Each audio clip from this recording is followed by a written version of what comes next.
Good afternoon. Later this week, the President and First Lady will travel to Argentina for the G20 summit. President Trump's participation in the G20 summit is a key opportunity to reiterate his commitment to domestic and global economic growth and prosperity, cement relations with other world leaders, and advance a global economic system that is based on fair economic competition and free, fair, and reciprocal trade. While at the G20, the President and the delegation will interact with many leaders, including bilateral meetings with the President of Argentina, the President of Russia, Prime Minister of Japan, and the Chancellor of Germany, and a working dinner with the President of China. To speak more about the G20 and what the President intends to accomplish, I'd like to welcome to the podium Director of National Economic Council Larry Kudlow, and following him, National Security Advisor Ambassador John Bolton. After the remarks, both will be available to take your questions on the G20 and other foreign policy news of the day, and then I'll be back up to take other questions on news of the day.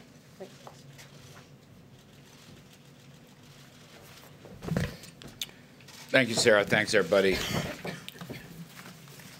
Let me just walk through some quick themes, and then I want to mention some things the President talked to us just a little while ago. As Sarah said, G20, funny, it's not actually the G20 when we count it up properly, as Ambassador Bolton points out. It's much more than the G20. Now, in terms of the U.S. positions, we're going to use this as an opportunity to talk about our measures of tax cuts and deregulations and reskilling and job training and so forth that have generated significant economic growth and prosperity. That includes women's economic empowerment. As Sarah mentioned, free, fair, and reciprocal trade and trade reform.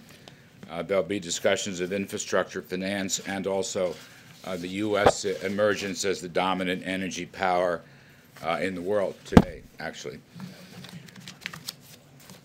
In terms of the much-discussed meeting, it's going to be a dinner meeting between President Trump and President Xi and representatives from both sides. It'll be bilateral.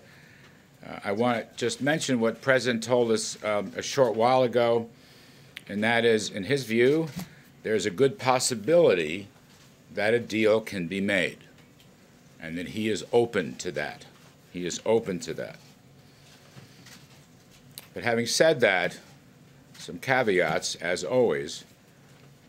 Certain conditions have to be met with respect to fairness and reciprocity, as we've said many times. For example, issues of intellectual property theft must be solved. Forced technology transfers must be solved.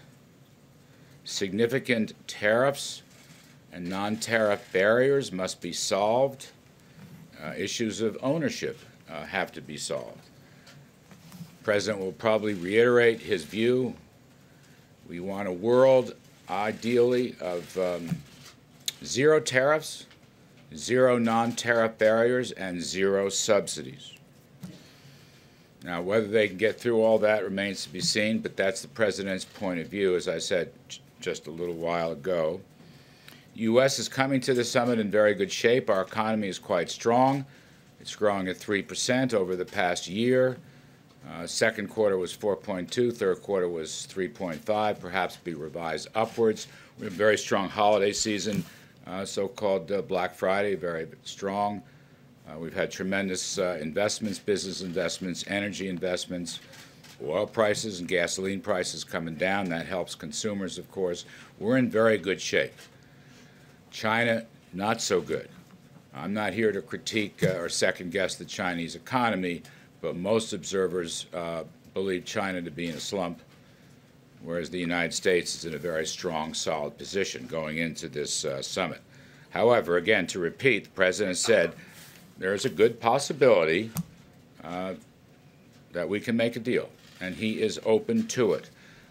But on the other hand, if these conditions I mentioned a few moments ago are not met, not dealt with, the President has said, look, he's perfectly happy to stand on his tariff policies, which 10% last $200 billion, scheduled to go to 25%. That's not a certainty, but that's the schedule. And he has said, as recently as yesterday, the day before, if need be, if things don't work out in this U.S.-China summit meeting, he will invoke another 267 some odd billion dollars in tariffs. That may not be the first choice. I'm just saying that is his view. If we can't get something done, and things have been moving very slowly between the two countries, until the president himself called President Xi and said, let's restart, let's try to get things going again. And then since then he's made positive comments about that. So we will see. As I said, the key U.S. goals around growth and prosperity, and our economy is in good shape. Theirs is not. I'll just leave it right there. John, do you want to add stuff to that? Do you want me to take some questions? You sure? Okay, good. Let me take some questions and try to help out on this. Yes? Mr. Cuttle, I'd like you to address some concerns recently from representatives of Italy and France and Germany who say that we're actually backing away from the national stage, and they fear that Russia will be the dominant economic force in Europe and the Middle East in the coming years. Could you address those concerns, A, and B, can you tell us a little bit, if you can, about the layoffs at GM? Well, I'll talk to you about GM layoffs. Regarding the Russian story, I'm going to leave that to my longtime friend and colleague, John Bolton. I met with Mary Barra yesterday, and we had a lengthy conversation about the layoffs, the cause of the layoffs. It's a great disappointment, obviously. The president indicated his own disappointment. He believes, as frankly the Prime Minister of Canada, Trudeau, believes, that the USMCA deal was a great help to the automobile industry and to auto workers. And by the way, they made those statements separately. And yet, GM comes in right after the deal. By the way, that deal will be signed in Argentina with the U.S. And Canadian representatives. So there's great disappointment there. There's disappointment that it seems like GM would rather build its electric cars in China rather than in the United States. We are going to be looking at certain subsidies regarding electric cars and others, whether they should apply or not. I can't say anything final about that, but we're looking into it. Again, that reflects the president's own disappointment regarding these actions. Ms. Barrett told me, on the other hand, I want to be completely fair here, it's her business, it may be possible to transfer workers to other plants in Texas and Michigan. I'm not an expert on General Motors, I'm not an analyst, auto analyst, but that's what she said. But obviously there's a lot of disappointment, even anger. I've heard it, again, from Mr. Trudeau, from President Trump, from Democrats and Republicans. Just to follow, do you think it's going to adversely affect our economy coming into the Christmas season and after? No, I mean, look, I don't want anybody to get laid off. I want workers to do very well. I want worker wages to do well, and they are. I mean, that's one of the great things. You know, there's a certain amount of pessimism that I'm reading about. Maybe it has to do with really a mild stock market correction. Let's not forget a couple weeks ago, just on this very point, we had 250,000 new jobs, which was a blockbuster number. Nobody really expected it. With a 3.1% yearly gain in wages and a 3.7% unemployment rate, those are very spiffy numbers by any benchmark in any metric. So again, holiday season layoffs from GM, brutal, all right? Very disappointing. Will it affect the overall economy? I don't think so. I do not think so. Yes? Yeah, back to the question of the tariffs. And if these talks with President Xi go nowhere, and we move forward with this escalation of the tariffs that you just described, which, correct me if I'm wrong, would be the biggest addition of tariffs that we've seen in your lifetime, what will the impact be on the U.S. economy? I mean, that's a long period of time you mentioned. My lifetime. But you've been a committed free trader for almost all of those years. Yeah. So what will be the impact on the U.S. economy if we see tariffs go up to the degree that you just described? You know, we'll see what happens, okay? I don't want to presuppose anything President's going to make up his mind after the meeting. But I will say this. Our economy is in very good shape right now. And when you multiply through whatever numbers you want to use, 250 billion, or tack on another tranche, which may or may not happen, at a 10% tariff rate or more, it's really just a fraction of our economy. Okay, it's just a fraction of our economy. I'm not suggesting that there aren't winners and losers in that game. It's a complicated game. But on the other hand, I think we are in far better shape to weather this than the Chinese are. And I'll say one thing. I appreciate your characterization. I am a free trader.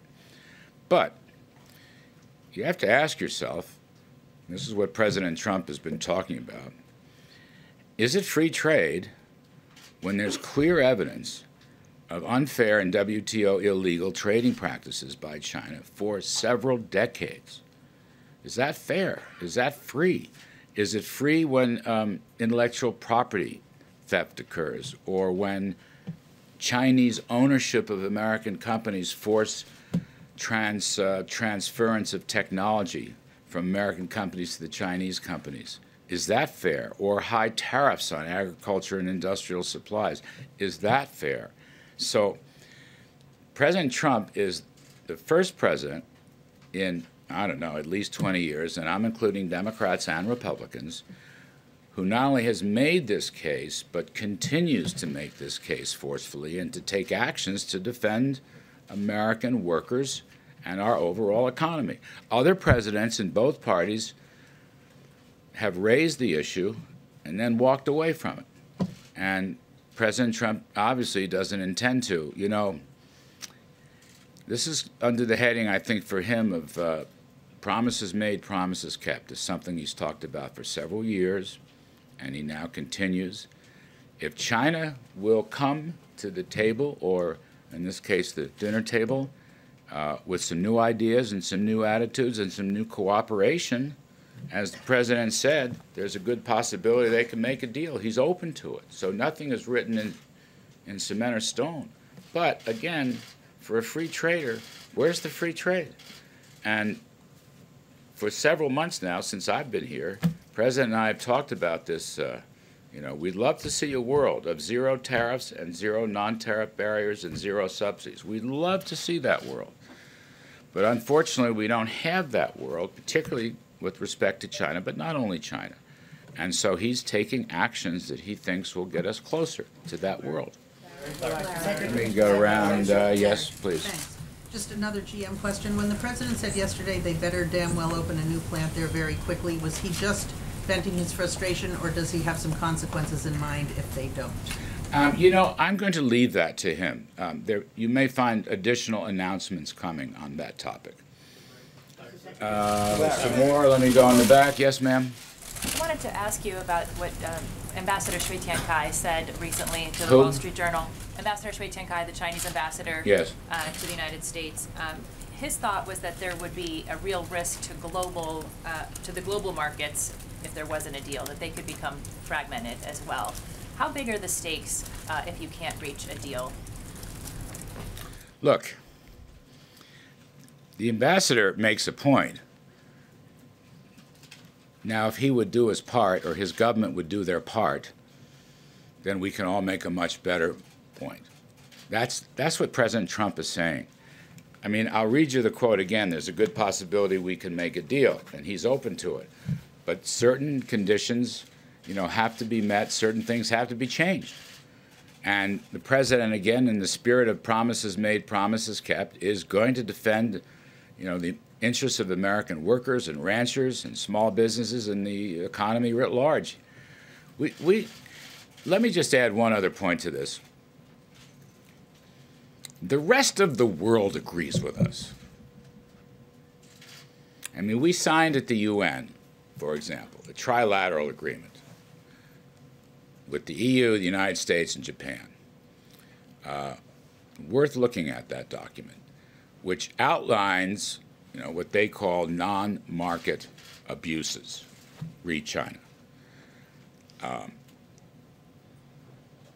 Just recently, before the Shanghai conference, where President Xi was to give an important speech, I'm not sure there was much new there, but in any case, just before that conference, with no prodding from the USA, the ambassadors, the French and German ambassadors to China,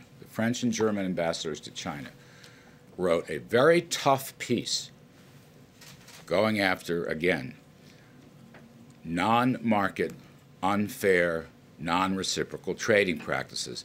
There is broad-based support for the American position here, which is China should change its practices and come into the community of responsible trading nations. They can do that, right? They're a major economy right now. It's not like they were 25 or 30 years ago. We would welcome it. The president has said he's happy to make a deal, but they have to take certain actions and give certain assurances. So, you know.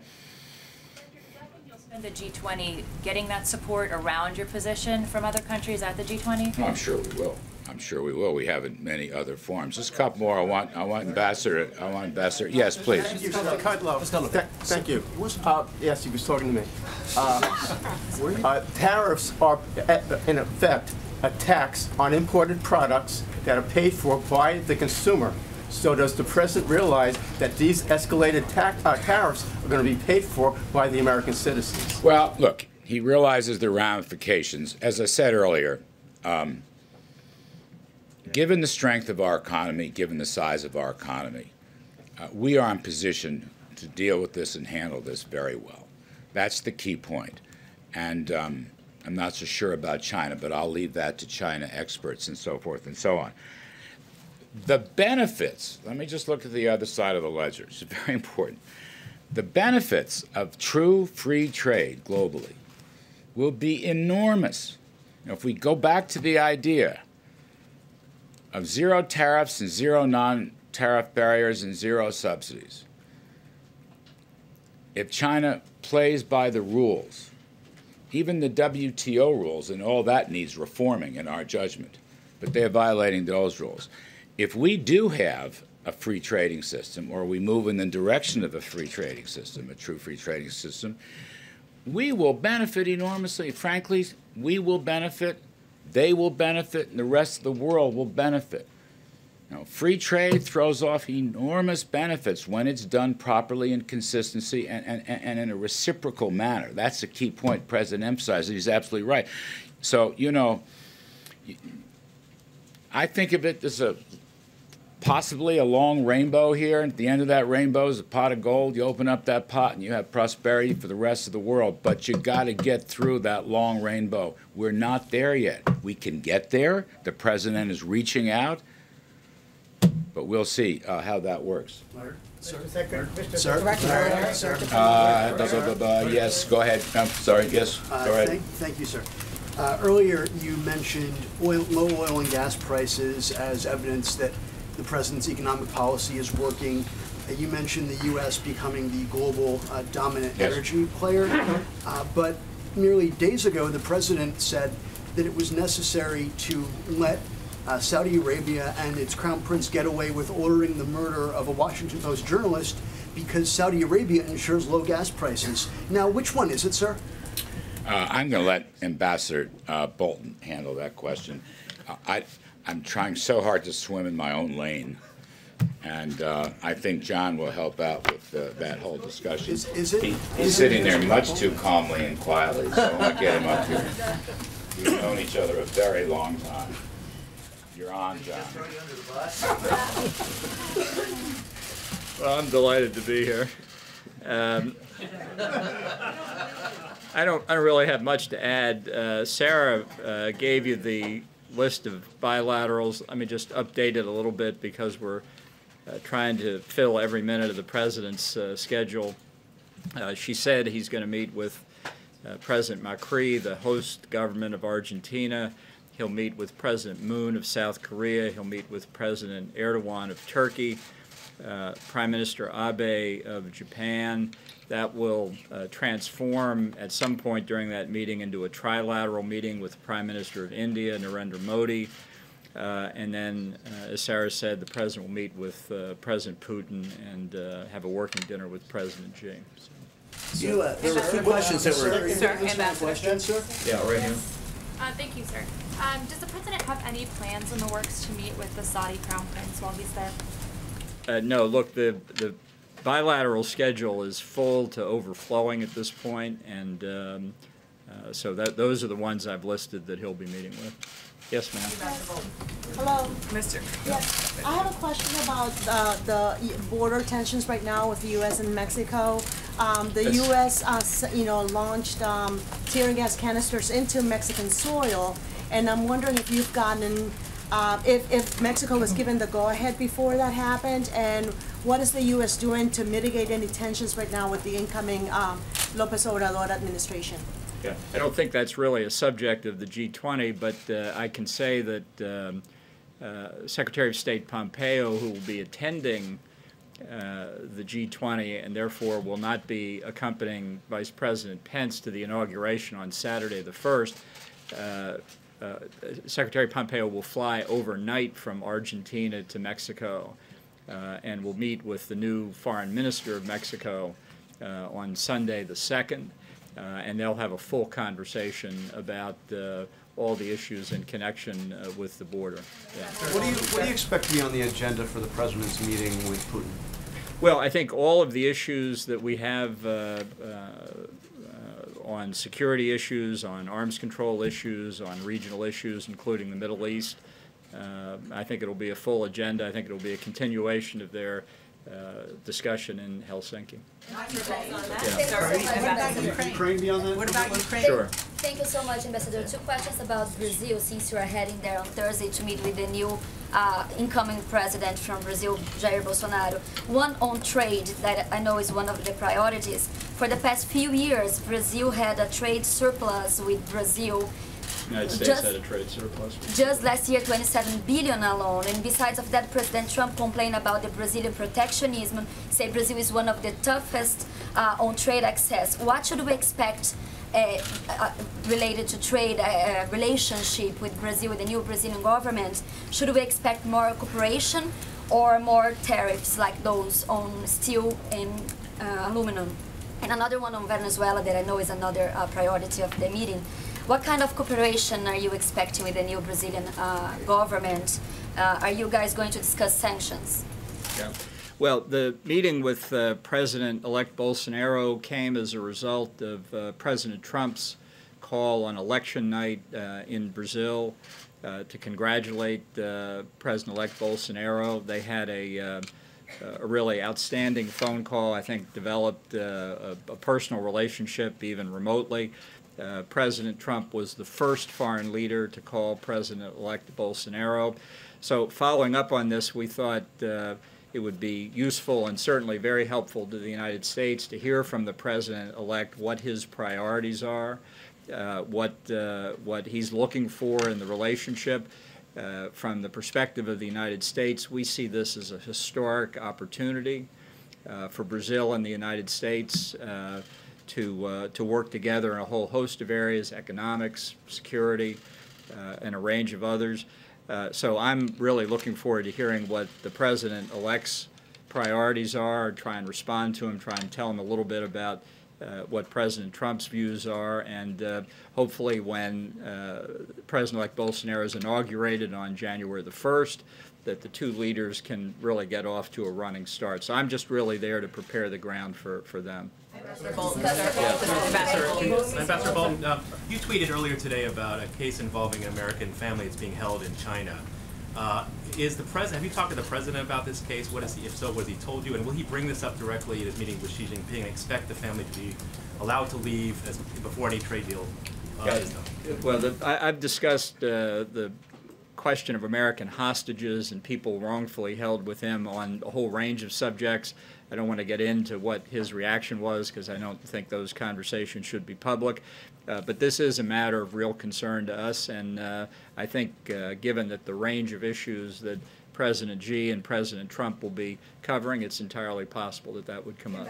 Yeah. Thank you. Back to that meeting with President Putin and President Trump. Will President Trump condemn Russia's aggression in Ukraine Does the U.S. consider it an act of war? And has he spoken with either Putin or Poroshenko about what happened? Look, Ambassador Haley, in the very estimable position of UN ambassador, spoke for the United States yesterday at the Security Council, and we're going to stand on that statement. Ambassador Bolton, I just had a question about, you mentioned the bilat with the Turkish leader. They've been very critical of the U.S. position back in Saudi Arabia with respect to the killing of Jamal Khashoggi. Are you concerned that that will affect the relations with the U.S. ally? And wanted to follow up that audio intelligence of the killing of Jamal Khashoggi. Have you heard that tape? And does it conclusively point to the Crown Prince as ordering the killing of Jamal Khashoggi? And one final one. The briefing. Supposed to remember all these? I'll prompt you. Thank you. And finally, is it true the White House is blocking Gina Haspel from speaking to senators about that audio intelligence on Wednesday? So let me take the question of the tape first. No, I haven't listened to it. And I guess I should ask you, why do you think I should? What do you think I'll learn from it? Well, you're the National Security Advisor. You might have access to that sort of intelligence. Yeah. How many in this room speak Arabic? Have access to an interpreter? Well, you want me to listen to it? What am I going to learn from? I mean, if they were speaking Korean, I wouldn't learn any more from it either. The interpreter would be able to tell you what's going on. Then I can read a transcript too. Okay. So you don't think it's important to hear that as the National Security Advisor? I'm just trying to make the point that everybody who says, "Why don't you listen to the tape?" Unless you speak Arabic, what are you going to get from it?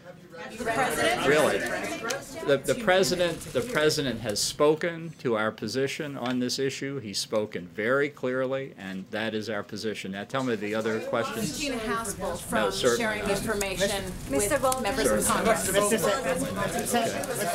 Go back here in the back. Mr. Bolton, could you go back to the man in the back? Okay, so the Argentinian authority captured 2 Hezbollah suspects last week. And Brazil probably is going to follow the American footsteps and blacklist Hezbollah also on terrorist list.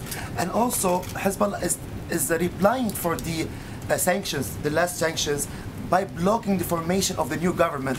It's a quotation from Saad al-Hariri. So how will you put all this together? Is it going to be discussed in the G20 summit, Iran and Hezbollah influence in the region? Well, I expect in the bilateral meetings, depending on the country, that there will be substantial conversation about counterterrorism efforts where we participate together.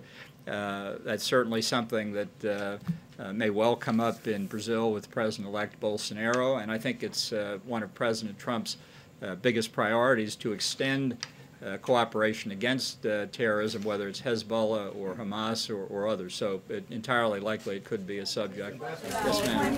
Ambassador, going back to the Khashoggi issue, being informed about an issue is part of, I guess, what is in the scope of national security. We try to be. Right, okay. But in the midst of it, why not, I'm going to go back to that question again, sir. Why not get a translator to understand, to hear what happened? You could find out a little bit more than what they've told you by listening. People who speak Arabic have listened to the tape, and they have given us the substance of what's in it. And you trust those who've given you... I don't speak Arabic. I know, but a translator, you could hear the emotion, and a translator could help you understand what happened at that time to relate to the President of the United States and to convey to the world what happened. I'm very satisfied that we know what the tape picked up, and it was factored into the President's decision, and he's announced his position very clearly. Mr. Ambassador, as economic security, as national security, I think this should be in your lane. I was going to defer to Larry, but it's... Let me see if I can keep it in your lane if I could. The talks with China have been marked with intransigence and disappointment. Larry was talking about that at length this morning. This idea of some sense of optimism going into the Saturday night dinner with Xi, is it based on any notion that Xi is going to suddenly say, you know, this idea of intellectual property theft and forced technology transfer, protectionist tariffs? I don't know what we were thinking. It was a bad idea. Let's level the playing field and start anew. Well, I think President Trump has developed a very positive relationship with President Xi. They've met, they've spoken over the phone. Obviously, both leaders carry into any discussion like this their national interest. And I think it's instructive, and I think the Chinese side believes the same thing, to have the two leaders exchange their views in the presence of their senior advisors. and not with the expectation that at this meeting there'll be some substantial agreement coming out of it, but that there would be an indication, a kind of way ahead that the advisors could then pursue. And I see Sarah is so eager to be here to answer your questions. Mr. Kudlow deferred.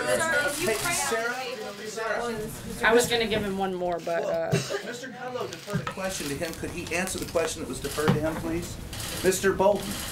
He is Bolton. I think he's already gone. As you know, the new president of Mexico will be inaugurated on Saturday to represent the United States in Mexico City. President Trump has asked the Vice President, Mike Pence, to lead a delegation that will include the Second Lady of the United States, Karen Pence, Secretary of Energy, Rick Perry, Secretary of Homeland Security, Kirstjen Nielsen, Advisor to the President, Ivanka Trump, United States Embassy Mexico City diplomat John Kramer, and Assistant Secretary of State Kimberly Breyer. Lastly, this morning we learned the sad news that 3 U.S. service members were killed and 3 wounded when an explosive device detonated in Afghanistan. The wounded service members were evacuated and are receiving medical care. We extend our thoughts and prayers to the loved ones of those killed and to those recovering. The United States is grateful for their service and forever in debt of their sacrifice. With that, I'll take your questions. Justin. Sarah, The Guardian's reporting today that Paul Manafort met with Julian Assange around the time that he was coming on board to the Trump campaign. Wondering if you know if that meeting took place and if you remain confident in the White House's repeated denials that no campaign officials were involved in discussions about the plans to release John Podesta's emails. Certainly remain confident in the White House's assertion that the president was involved in no wrongdoing, was not part of any collusion. The things that have to do with Mr. Manafort, I would refer you to his attorneys to address that. Sarah, given what the president said this morning that Robert Mueller is ruining people's lives, is he considering a pardon for Paul Manafort or for others who were prosecuted, have been prosecuted? I'm not aware of any conversations for anyone's pardon involving this process at all. And if I can follow up, he also said this morning that Mueller is doing tremendous damage to the criminal justice system. If that's true, is he considering picking up the phone, calling his acting attorney general, and saying, fire Robert Mueller? Look, I think that the president has had Robert Mueller doing his job for the last 2 years, and he could have taken action at any point, and he hasn't. So we'll let that speak to itself. He has no intent to do anything. See? Thanks, Sarah. Over the weekend, we saw some powerful images of children as well as adults who were affected by tear gas fired by U.S. officers along the U.S.-Mexico border. We've heard the president talk about that at length yesterday, but one thing we did not hear from him was any expression really of regret that there were children caught up in this. I was wondering, does the White House regret the fact that children were affected by tear gas and that this situation took place, and is there an investigation underway to prevent this from happening again? Certainly, the White House would never want children to be in harm's way in any capacity whatsoever. However, that is why we are continuing to encourage people to follow the law and go to ports of entry. Law enforcement officials have used appropriate non-lethal force to protect themselves and prevent an illegal rush across the border. And let's also not forget that this isn't the first time that non-lethal force like this has been used. In fact, tear gas was used on average once a month during the Obama administration for very similar circumstances. In fact, they were actually for far less circumstances because they didn't have the same numbers in the mass rush that we're seeing in this caravan take place. Certainly no one wants women or children or any individuals to have this happen, which is why we've encouraged them to actually follow the law and go to ports of entry. John, I just follow up real quick on something that Ambassador Bolton mentioned when he ruled out a bilateral between the president and MBS. Is the White House ruling out any interaction between the president and the Saudi Crown Prince, and is he sort of the equivalent of diplomatic timeout? I wouldn't say that we've ruled out any interaction. I know that the president's schedule is pretty packed and has a number of sessions that he'll be involved in with the G20 as well as a number of bilaterals. I don't think there's any time for us to add anything additional, whether or not there's some interaction. I'm not going to rule that out, and we'll keep you guys posted as that happens. Tomorrow. Thanks, Sarah.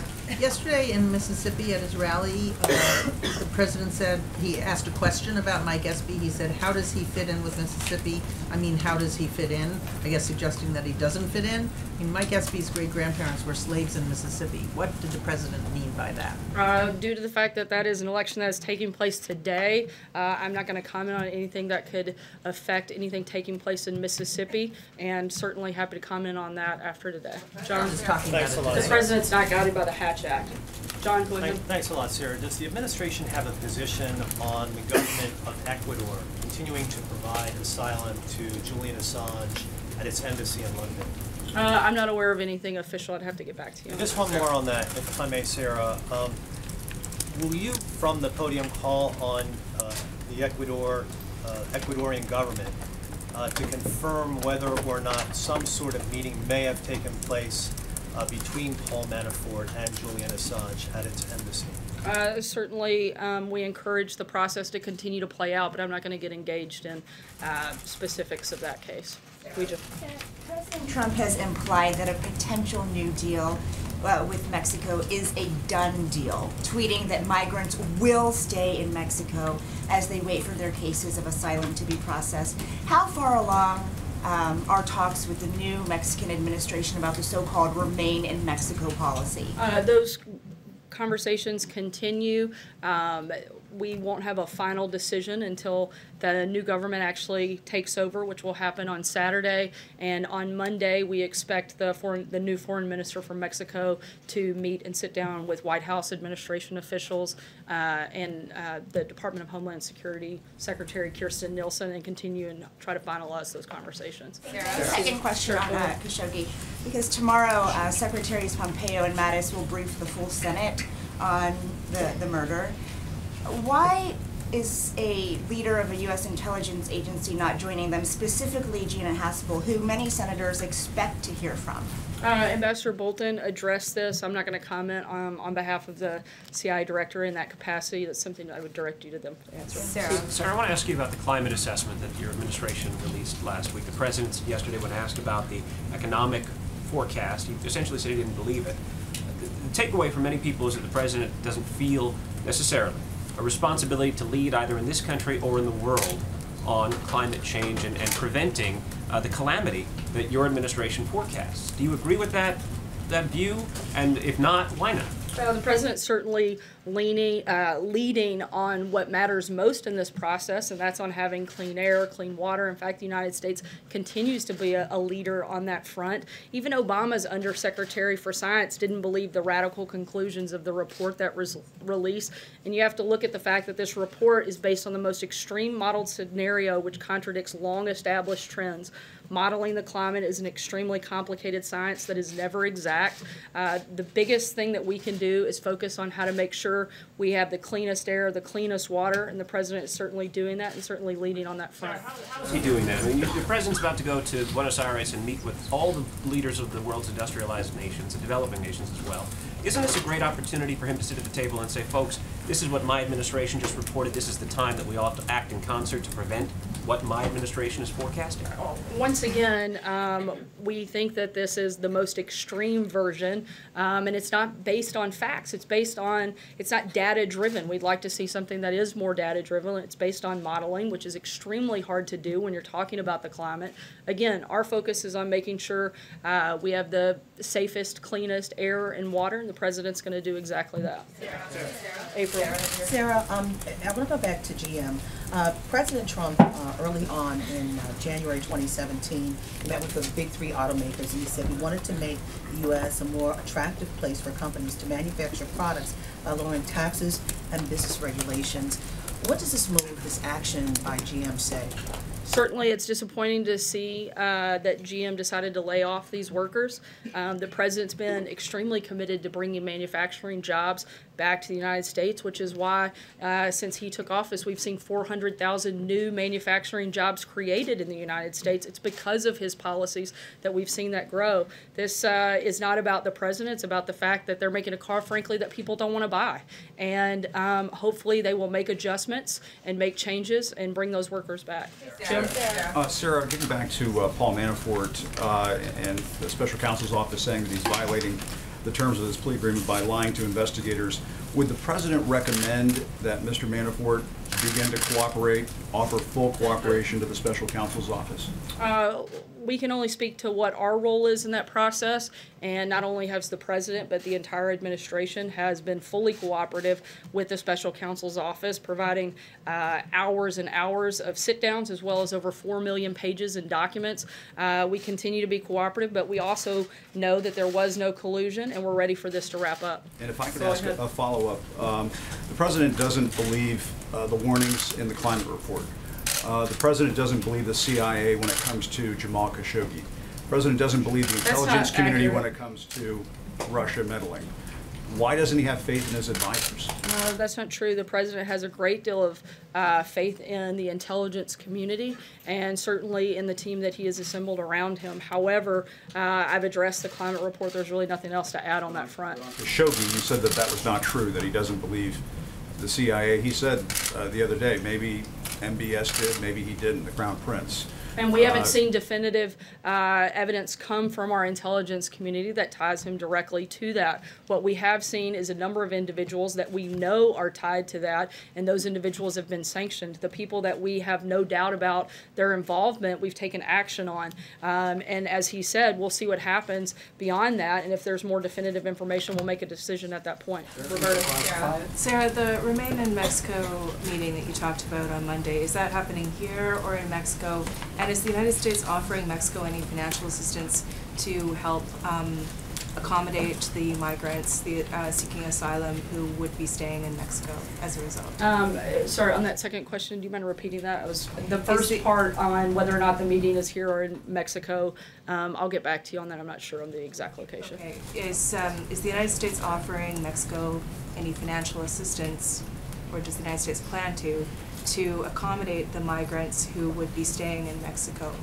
I'm not aware of any financial assistance, but certainly we'll keep you posted if I get that. Just to clean up on the bilats, you mentioned in your list a bilat with the Chancellor of Germany, but the ambassador did not. Has that bilat been canceled? No, it hasn't. I think he was just given additional updates on the ones that I didn't mention. John? So the president tweeted at length yesterday about the Mueller report, asking if it's going to show both sides. What are his concerns about any forthcoming Mueller report, and is that report is supposed to be delivered to no one else but the Attorney General? Is he concerned that it is going to become public without his knowledge? I don't think the president has any concerns about the report because he knows that there was no wrongdoing by him and that there was no collusion. So I don't think he has concern on that front. If he has no concerns, why is he tweeting so vociferously about it? Certainly the president has voiced his unhappiness from the beginning that this has gone on, this ridiculous witch hunt for more than 2 years. Still nothing that ties anything to the president. We'd like to see it come to a conclusion. Peter. Thank you, Sarah. Does the president believe that the work of the special prosecutor, Bob Mueller, is illegitimate? I'm sorry? Does the president believe that the prosecutions, the indictments of Bob Mueller are illegitimate? I think the president believes that what I've said several times today and several times over the last couple of years, that there was no wrongdoing on his part, there was no collusion by his campaign, and beyond that, that's really all we can speak about here at the White House. Last question, Howard. Thank you. 2 questions for you. The president, as you're speaking, is tweeting that he is going to be considering cutting all GM subsidies, including for electric cars. Can you explain why he says that he thinks that would help American workers? Can you explain why that wouldn't end up backfiring, as we've already seen, and who the president has consulted and what the timeline is for this decision? I don't know that there's a specific timeline. As he said, he's looking into what those options might look like. The president wants to see American companies build cars here in America, not build them overseas, and he is hopeful that GM will continue to do that here. Second question for you is on Afghanistan. The president on Thanksgiving Day told U.S. troops that we are winning the war in Afghanistan, which contradicted what the chairman of the Joint Chiefs of Staff said, that it was a stalemate. Does the president today still believe, after what we saw over the weekend, that we are winning in Afghanistan, and why? Certainly, anytime you have a loss of life, particularly by an American service member, it is a horrific tragedy and something that no president wants to see, certainly not during their administration. And the president wants to make sure that the battle that we're fighting takes place there and not here. And he's going to continue consulting with his national security team and make decisions on how best to move forward beyond that. Thanks so much, guys. Have a great day.